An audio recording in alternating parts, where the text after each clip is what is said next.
In this video, we will learn how to take screenshot in Microsoft Edge browser. So let's start. Open your Microsoft Edge and go to the right hand side. Then click on this three dot, and here the menu list have a one option, the screenshot. Just click on it, and here have three options: the capture area, capture screen area, and capture full page. So I select the first one, capture area, the capture part of the page. So capture area, so you can select the those you want the area, the capture.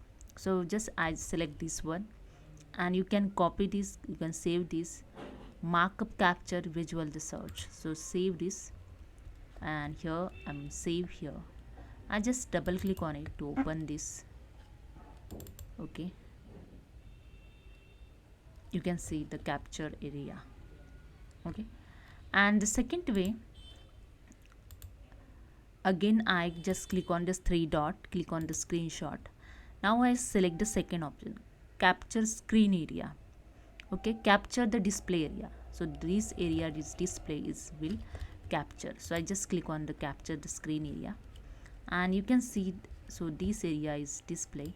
Just click on it, and here you can see here the bottom side showing the one option, and you can add the clipboard and you can save it. I just click on the save, and same as here the save in documents.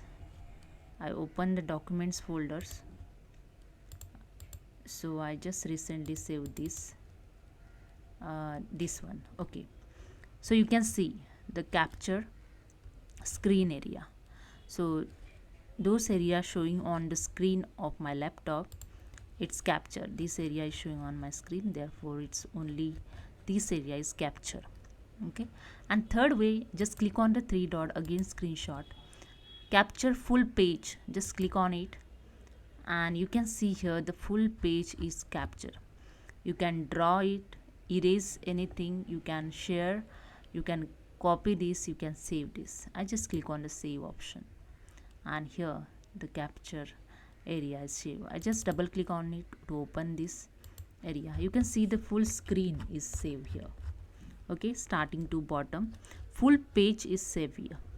Okay, so this is a way you can take the screenshot in Microsoft Edge browser. So hope you understand. If you like this video, please subscribe my channel. Thank you so much.